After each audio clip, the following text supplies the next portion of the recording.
brille, c'est chaud. Heureusement que je suis pas maquillée, parce que si j'avais été maquillée, je sais pas ce que ça aurait fait. Salut mes soleils, c'est Gab et on se retrouve aujourd'hui pour une nouvelle vidéo sur ma chaîne YouTube.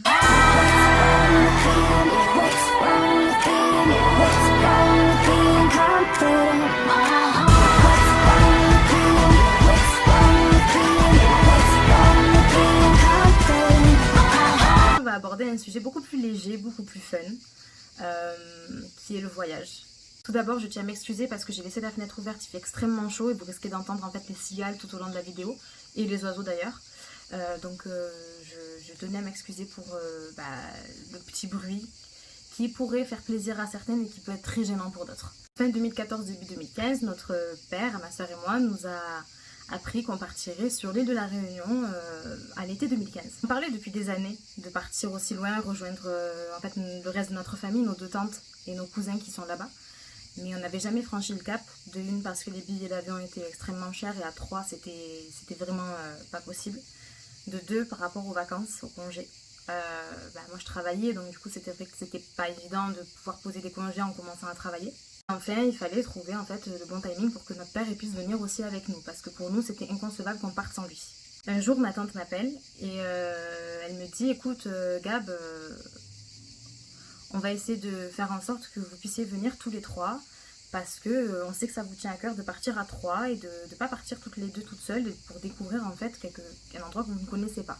Bien que vous soyez avec nous, ce serait bien si votre père pouvait venir aussi. On a fait des pieds et des mains pour qu'il puisse venir et finalement c'était réglé, il pouvait venir. Sauf que ce que notre père ne nous avait pas dit, c'est qu'il avait prévu en plus, et c'est pour ça qu'il ne pouvait pas entre guillemets venir, il avait prévu en plus de notre voyage à La Réunion de nous faire partir à Madagascar une semaine pour qu'on puisse découvrir nos racines. Je suis originaire de Madagascar de par mon père et c'est vrai que ça nous tenait à cœur depuis toujours de connaître nos racines. Nos grands-parents nous en avaient énormément parlé, notre père nous en avait énormément parlé, nos oncles, nos tantes et nos cousins nous en avaient énormément parlé et c'était logique pour nous d'aller mettre les pieds en fait chez nous au moins une fois dans notre vie.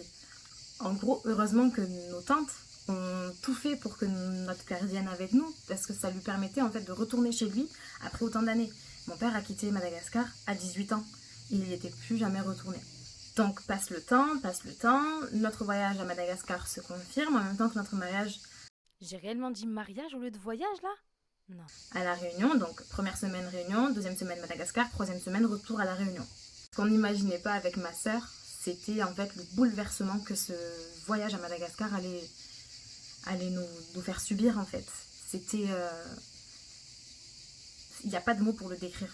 C'était incroyable. Donc, tout d'abord, on prend notre avion pour aller à La Réunion. On atterrit à peu près 11h30 plus tard. On atterrit à l'aéroport de Saint-Denis, Roland-Garros, qu'il s'appelle. Et notre cousine vient nous chercher. On arrive chez elle et tout ça. Et c'est le lendemain matin, en fait, qu'on a réalisé qu'on était vraiment à La Réunion quand on a vu cette vue sublime sur l'océan Indien que donnait la fenêtre en fait. C'était somptueux, c'était magnifique. On a passé la première semaine en fait à se balader de maison en maison. On a fait chez ma cousine, puis chez ma tante. On allait dans un gîte pour visiter en fait les plages, pour visiter les endroits. On a fait le tour de l'île en voiture. On a fait tellement de choses. On a vu des choses magnifiques et La Réunion c'est tellement de tolérance, tellement d'amour, tellement de bonté, de générosité, c'est vraiment magnifique. On a été faire des randonnées, on a été faire plein de choses en fait qui sont tellement indescriptibles. J'essaierai de vous mettre des photos pendant le montage pour que vous puissiez voir en fait les endroits merveilleux qu'on a vus. Vient le jour où on doit partir à Madagascar. Donc on prépare nos petites valises très rapidement puisqu'on n'y reste pas très longtemps, on y reste je crois 5-6 jours, quelque chose comme ça. Donc on prépare nos affaires. Et on va à l'aéroport. On va à l'aéroport et avec ma soeur on se regarde comme ça, mais vraiment flippé quand on voit l'avion à hélice qui va nous amener à Madagascar. Et je la regarde, je lui dis attends mais sérieusement on va monter là-dedans, on va se crasher, on va tomber dans l'océan Indien, on va pas réussir à sortir de là, on va mourir quoi, c'est pas possible. Moi dans ma tête c'était si c'est pas un Airbus, je suis pas en sécurité, vraiment pas. On était assises dans l'avion toutes les deux en train de se serrer la main comme des folles, comme des tarés, en train de faire des prières, de dire s'il vous plaît s'il vous plaît Seigneur, ne nous tuez pas, ne nous tuez pas, de taré, de givré, de malade mental, clairement. Au bout de 3 heures, je crois, on arrive enfin à Madagascar. Et on a pris une telle bouffée d'air en posant les pieds sur le sol de notre maison, entre guillemets. Ah, on a enfin arrivé. C'était un soulagement. Alors déjà parce qu'on était sortis en vie de l'avion. Et aussi parce que ça y est, notre père il allait pouvoir retourner chez lui. Il se fait contrôler par la douane. Donc le douanier il va et prend ma valise. Il me dit... il essaye de me parler en malgache, mais moi je parle pas le malgache. Il essaye de me parler en français, mais je comprends pas ce qu'il me dit. Et quand il voit mon nom sur le passeport, il me dit il commence à me parler en malgache une fois de plus, mais je comprends pas. Et mon père arrive. Et il y a son collègue qui arrive en même temps. Mon père, donc du coup, il retourne voir ma soeur parce qu'il était avec elle et tout. Et le douanier, il me dit écoute, donne-moi ton numéro de téléphone et je contrôle pas ta valise. Et je le regarde et je fais papa, s'il te plaît, viens. Mon père il vient, il commence à lui parler, à l'enchaîner en malgache. Et il me dit ok, ça va, c'est bon, je vous laisse tranquille et tout. Il nous laisse partir. Et on arrive en fait à l'extérieur. Et il y avait cette ambiance qu'on retrouvait en fait dans nos réunions de famille malgaches, qu'on retrouvait quand on faisait les journées Zanatan, c'est des journées malgaches, dans des campings et tout ça. Et c'est vrai qu'on retrouvait cette ambiance-là très festive, les gens qui étaient tous en train de se sourire les uns les autres, c'était sympa. Le cousin de notre père, et donc on lui dit bonjour, ça faisait des années qu'on ne l'avait pas vu. Donc on le retrouve, on monte dans la petite voiture, parce que les voitures là-bas sont toutes des voitures assez anciennes. Je sais pas, je vous mettrai des photos de voitures qu'il y a là-bas, c'est des voitures qui polluent, mais qui polluent, vous n'avez même pas idée à quel point ça pollue. C'est des voitures qu'on voit même plus ici, il y a encore des 4L là-bas, c'est très vieux. Dans la voiture, on arrive donc chez ma grand-tante Hélène, qu'on n'avait pas revue depuis tellement d'années. Ça a été un bonheur de la voir. Cette dame, c'était une dame merveilleuse, vraiment merveilleuse, et ça nous a fait un bien fou de la revoir. Donc on arrive chez elle, ils avaient des parquets avec des lattes de bois, en fait, une comme ça et une comme ça. Et ils avaient des domestiques en fait. Et un soir, on était, je crois que c'était le premier soir, arrivé à une certaine heure, en fait, il n'y a plus d'électricité. À Antananarivo, comme c'est écrit. Pardon, il n'y a plus d'électricité. Donc il fallait qu'on s'occupe, on mettait les bougies et puis il y avait les domestiques et on les a fait danser avec ma soeur. On leur a fait faire de la danse classique avec les morceaux de bois, on posait nos pieds dessus comme ça, comme ça, comme ça, comme ça. On leur faisait faire tout et n'importe quoi, c'est vrai que c'était marrant, c'était sympa. On a visité tellement d'endroits, vous n'imaginez même pas tout ce qu'on a visité. Quelques jours à Madagascar et je m'attendais pas à tout ça. En fait, j'avais juste une seule envie, c'était de connaître en fait mes racines. De savoir exactement d'où je venais, la culture, comment ça se passait. Parce que nous, étant nés en France, et une grande partie de notre famille étant née en France, vivant en France en fait depuis très longtemps, on a perdu cette culture-là de vivre à la malgache. La chose que j'ai vue en arrivant à Madagascar, c'est cette terre rouge mais magnifique, et qui te pourrit les vêtements, mais qui est tellement magnifique. C'était un mythe pour moi, c'était pas possible qu'il y ait autant de terre rouge partout. Et pourtant, dans chaque coin de rue, il y a de la terre rouge. On a logé quelques nuits chez ma grand-tante. On partageait une chambre avec ma soeur. Et c'est vrai qu'on on était émerveillés par tout, par la gentillesse des gens, par l'accessibilité en fait. On a été après dans un hôtel. Dormir dans un hôtel en fait, et on avait un chauffeur qui nous amenait un peu visiter un peu partout. Et on a visité en fait le quartier d'enfance de notre papa,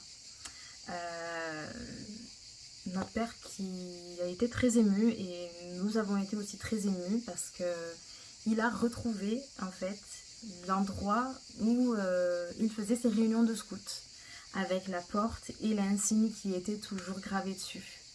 Et jusqu'à aujourd'hui, j'en ai encore des frissons quand j'y repense, parce que de voir sa joie quand il a vu cet endroit en se disant mais mince, oh, ça y est encore, et c'est encore là, ils l'ont pas effacé, mais c'était magnifique. Il a refait en fait avec moi en guise de son ami de scout la photo de quand il était petit, et c'était vraiment magnifique à voir.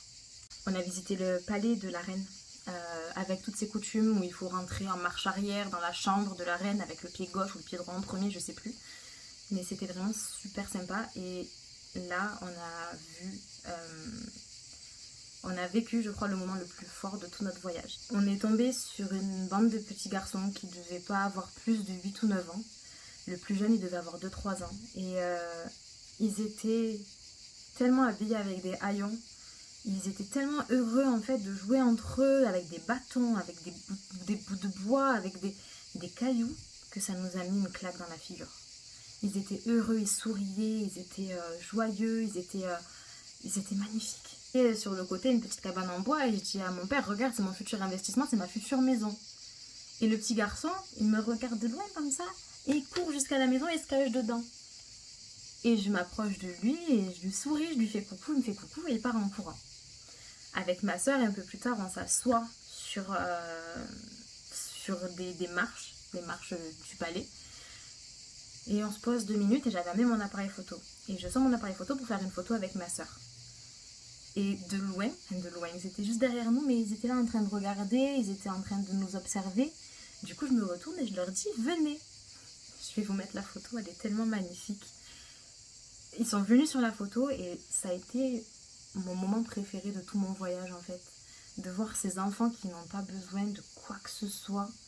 Ils ont besoin juste d'un sourire pour être heureux, ils ont besoin juste de bienveillance. Ça a été impressionnant et touchant, ça m'a prise dans les tripes.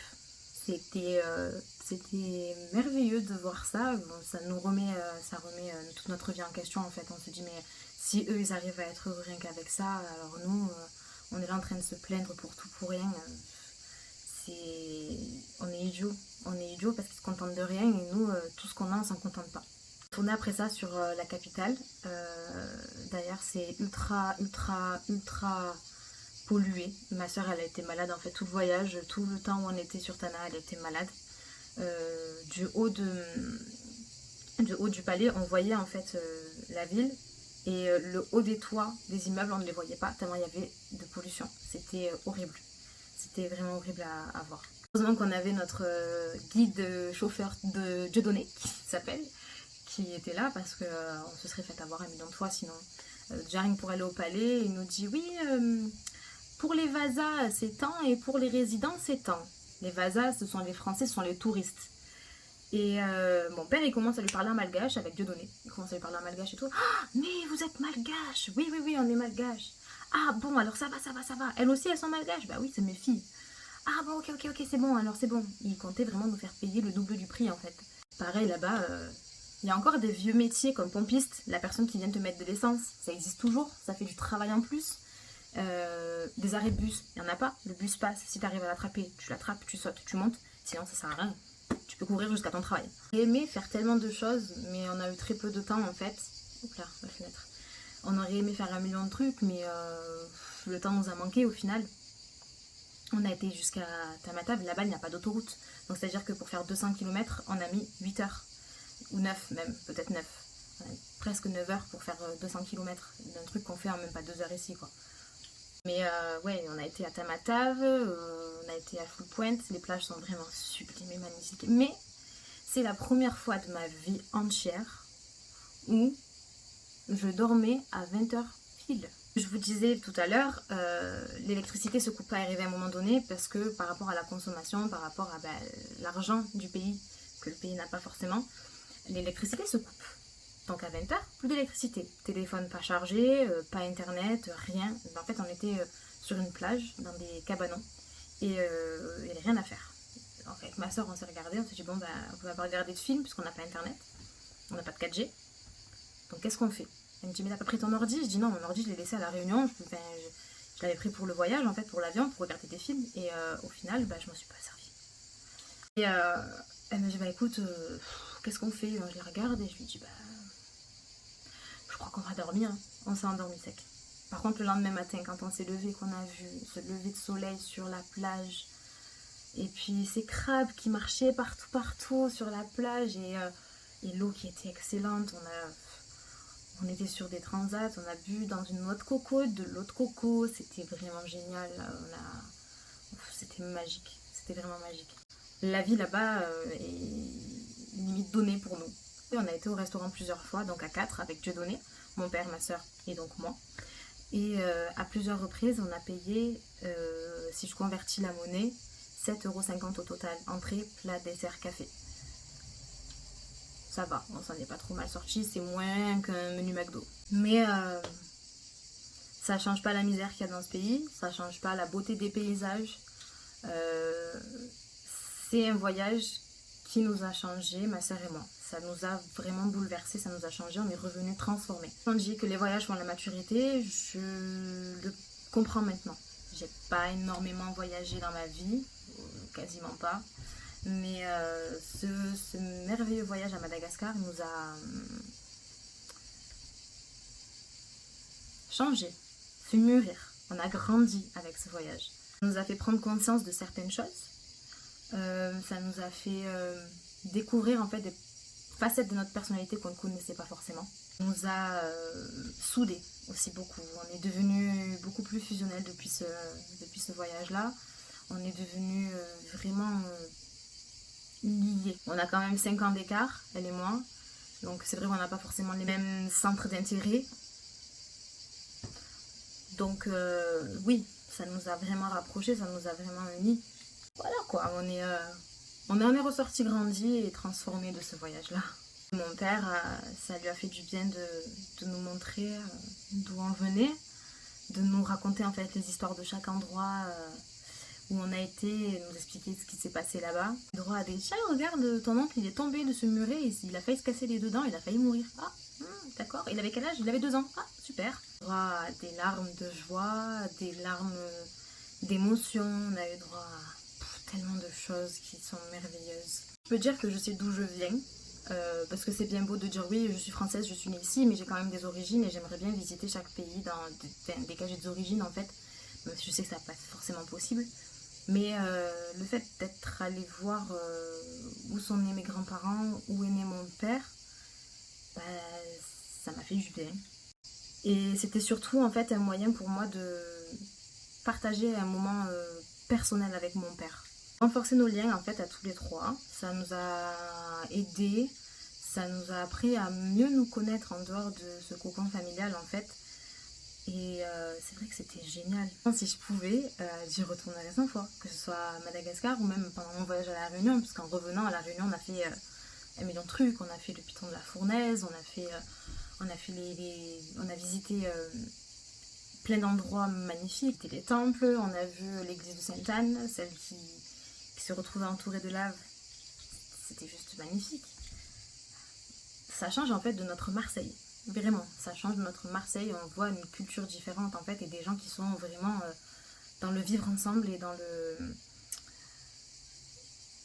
la tolérance totale. Changer en fait ma vision des choses sur le monde et on se rend compte qu'on n'est pas dans la pire des situations, qu'on est bien chanceux de vivre où on vit, donc on est bien chanceux d'avoir ce qu'on a et qu'il faut qu'on arrête de se plaindre.